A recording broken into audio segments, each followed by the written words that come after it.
And it was episode 63. How's it going, everyone? On today's episode, we're going to be talking about UFC 210 that's headlining in Buffalo, New York this weekend. Yes, but before we start, we got this brilliant present sent to us by Al, one of our good friends on Instagram. Here. Yeah. There's me, and there's Ross. There's me. If you couldn't tell. Yeah, so Al, thank you very much. It's absolutely brilliant. We both love it, and everyone make sure to check out his work because very talented. Very. So we're going to kick off the show talking about UFC 210 headlining in Buffalo, New York. The card isn't amazingly stacked, as we could all agree, but we're going to kick it off with one of the main events of the evening. It's Gegard Mousasi taking on Chris Weidman. Roscoe, let us know what the story is. Former UFC middleweight champion Chris Weidman versus former Strikeforce light heavyweight champion Gegard Mousasi. Yeah. This one should be an excellent fight for many different reasons. Right, Chris Weidman, he's on a bit of a road to redemption. Yeah. He's looking for his way back to the middleweight title. And Gegard Mousasi, one of the hottest middleweights out there at the moment, isn't he? 100%, yeah. Probably the most confident in the division as well. Yeah. Bar Bisping, obviously. Yeah, he's really sort of come full fruition. He was excellent versus Belfort. He was phenomenal versus Uriah Hall. Yeah. He really is on a tear. It's like the polar opposites are colliding here. Yeah. But yeah. From watching Chris Weidman train for this camp, he looks like he's in the best shape I've ever seen him in. Yeah, I 100% agree. The thing is, I feel like because he's lost his last two fights, and I wouldn't say they were convincing, but it was just sort of like devastating that, and based on the fact he's also won the belt before, that hunger might not be there, and the thought of going like 0-3, it could crucify him, literally. It was quite strange because he was quite the phenomenon. He was the dethroning of Anderson Silva, the greatest middleweight of all time. He beat him not once but twice. Yeah. I know it was like very strange fashion that he beat him, but he beat him nonetheless. And then he went into the Rockhold fight, and it was like quite competitive. Then he threw a weird spinning back kick, which like absolutely was catastrophic to his fight. Yeah. And he should have been stopped in that round as well. Remember that? Yeah, it was. It was a very long barrage of strikes, and then he fought Yoel Romero, and it was sort of 1-1, and the flying knee happened, and it was game over. Still have nightmares. Yeah, it was possibly one of the most vicious knockouts I've ever seen. And look, Weidman, he's not in the best spot to be honest, but at the end of the day, he's made it to the mountain top of 4, and I believe he can do it again. What's your take on it? You see, my head says Weidman, but my heart says Mousasi. I think Mousasi he's there to just kill off the division, and I think he's going to start. I know he's already on the roll, but I think Weidman is next. Yeah, I do agree that I've never seen Gegard Mousasi hungrier. He's more vocal. He's like calling the shots, and you know what? He seems to be someone in the division that a lot of people are avoiding fighting, isn't he? Yeah, I like the way he's like, when I do this, when I do that. Not like, if I do this, if I do that. It's the mentality of a champion, and that can go a long way. You know what I mean? Barry, let's go straight to the chase here. How's this fight going down? Okay, I see Weidman trying to take Mousasi down. I think Mousasi is going to just try and strike, and I'm interested to see how good that chin is of Weidman, because I don't know if it can last after that like devastation last time. So I'm just going to go with Mousasi. Why not? Bit of controversy. He pins him and gets the 3 count. Very WrestleMania. No, for me, I've gone back and forth on this one. Yeah, I'm like looking at Mousasi's on a hot streak. You know, people are trying to avoid him. And then I look at Weidman, and once I saw the shape Weidman was in, I always feel like he must be taking it so serious to be in that shape that he's in. It's the best shape I've ever seen him in. And because it's only 3 rounds, I think it'd be very hard to see Weidman not winning at least 2 rounds. So I think Weidman's going to ride him out to the decision in possibly a very heavy wrestling-based game. Cool about it. Right, moving on to the main event of the evening. Yes. Daniel DC Cormier versus Anthony Rumble Johnson. Barry, are you excited for this fight or what? No. Obviously, man. This is going to be crazy. Yeah, for me, this is actually the best fight in the light heavyweight division, including John Jones being in the division. You have DC 18-1. The only man he's ever lost to is John Jones. Yeah. He is an Olympic level wrestler, excellent kickboxer, undefeated at heavyweight, and he is he's the light heavyweight king. And then you have Anthony Rumble Johnson, who started his career off as a welterweight, which is shocking because he's bigger than DC, has absolute death touch in his hands, and can finish a fight at any moment. Yeah. So for me, it doesn't get more exciting than that. Yeah. She's already so long, didn't they? Yeah. She got hired, man. Yeah. Look, at the end of the day, you have the striker versus the grappler. Last time they went toe to toe, it was Anthony Rumble Johnson touched him up in the first round. DC went flying across the cage, but managed to come back and use his wrestling game to get a rear naked choke. Yeah. Barry, what did you see in terms of differences between this time they fought and the last time they fought?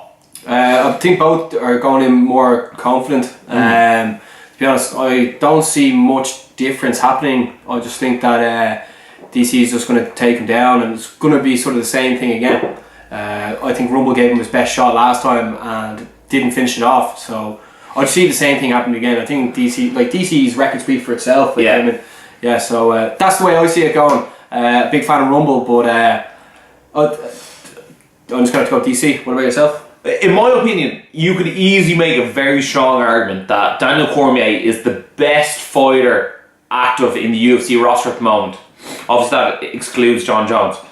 That's his only blemish on his record, and at the end of the day, he's beating people at heavyweight, and his wrestling game is so strong that I feel like as he says, he's going to embrace the grind, and I feel that he will be able to get that takedown. He only has to sort of weather the storm for the first round. Johnson's always got that cardio issue. He loads up on the shots, and I think DC's too smart. You saw the way he fought Anderson Silva. I mean, he didn't he doesn't mind when the crowd boos him. I think DC's going to get the job done. Yeah. Second or third round submission again. Yeah. We're both saying it's going to be basically very similar fashion to the first fight. Yeah. Well, he's too good. You can never deny Rumble Johnson. Like if there was ever a man to have a puncher's chance, bloody hell. It's either going to be a knockout for Rumble, or else it's going to be a submission. Yeah. For DC. Moving on to other fight matters, Barry. Yeah. We have the recently booked with no date GSP versus Michael Bisping. Yeah. Barry, why is there no date? Yeah, good question. I'm actually not 100% sure. It's sort of unheard of to book a fight with no date. Yeah. You know what? Yeah. It's almost reminiscent. Well, not reminiscent, but it's very similar to McGregor Mayweather. It is happening, but when and where? You know what I mean? This is like. I actually have no answer for this question. I know, it's like I've never seen two people to agree to fight so many times, and then the fight just not to have a time and a place. Yeah. So I think all these parties are just going to have to get together. I can't believe there was a press conference for Bisping GSP without a date or a time and a place. It made no sense for me. It was maybe UFC jumping the gun too soon. And I think they're refusing to make the same mistake with McGregor Mayweather. There will be a date. Barry, if you had a prediction for a date Mayweather McGregor, what would yours be? I was looking towards the summer, but it could be like September, maybe. Yeah, I think September myself. Mayweather is notorious for known for finding May and September, and I think September will be a great time to have a showdown between the two. Yeah. What about Bisping versus George St. Pierre? That could almost. Is there any chance of that at all being the fight before that fight? Is there any chance they could ever think of that? See, I've just sort of had a brainwave. This happens with me sometimes.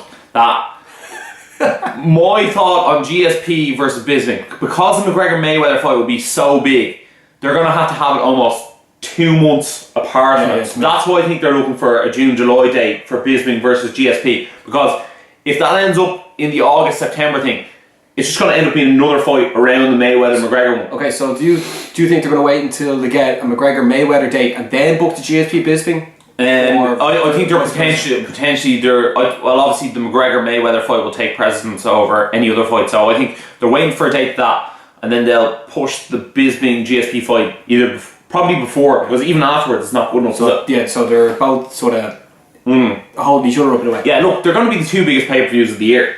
Fact, they are. And speaking of pay-per-views, Barry, Bellator are going back on pay-per-view. They're heading to Madison Square Garden. Barry, what do you make of the conundrum that is Bellator? I think it's sort of funny because in a way, I know it's it's basically, well, it is MMA, but there's a bit of like WWE. Yeah. It's like a sideshow. Yeah, it is a sideshow. Like even the way like Chael Sonnen was saying, Vanderlei Silva was in like a public toilet in Brazil. Yeah. Like I mean, there's just such a. It's a comedy show as well. It is a comedy show. Yeah, and then like saying Fedor wants to touch his arms, and Fedor sitting there. Yeah, not knowing what he's saying. yeah. And then like Matt Mitrione just there, who just doesn't like he's just having a laugh really. Like, For me, Chael Sonnen is pure gold. Like when you get promo Chael Sonnen, it's pure gold. I know some people are like it's very WWE, but like I lap that stuff up. Like I think he's fantastic. He took his shoe off, started talking to it. Like it was bizarre. No one else can do what he does. Yeah. Do you think it's going to be hard for them to sell this pay-per-view as well? It depends on what spectrum they're looking at. If they're looking to go, compared to UFC 205 and sell at that ratio, they're going to get nowhere near that. It's always hard to give a product away for free and then ask for money for it. So, look, if they do over 200,000 boys, that's a win in my book for Bellator. It's got some very good names on it. And I can't see, I'm going to watch it. Yeah, definitely. Yeah. Well, yeah, we're big fans. Yeah, sure. So it will be interesting. It does have the name recognition. It does have the star power. And as you were saying to me the other day, Barry, Bellator is gaining ground on UFC. Probably won't ever catch it, but it is gaining ground. The competition levels are getting closer. The money is getting closer. And it's great for the sport, isn't it? Yeah, 100% agree. It means even the smaller shows will get more skilled fighters as well. Yeah, no, I think it's fantastic. I just hope they sort of get a better broadcasting deal on the European side of things because it's quite hard to watch over here, isn't it? Yeah. Any other news for today before we finish up? It's good to be back recording. We don't like to make videos just to waste people's time. We like to be informative. We took like a 2-week break, but we are back. Yeah. Oh, one last piece of news, Barry. Your favourite fight is going to be booked. UFC 213. The Cowboy, yeehaw, is going to fight Robbie Lawler. And if that ain't a barn burner, I don't know what is. Yeah, we'll be definitely doing a video on that. Yeah, 100%. So guys, if you're excited for UFC 210, give us a thumbs up. If you're excited for GSP versus Bisping and Conor McGregor, hit subscribe. And leave us comments below. Tell us who you think is going to win at UFC 210 and when you think other fights are going to be booked. And as always, stay energized.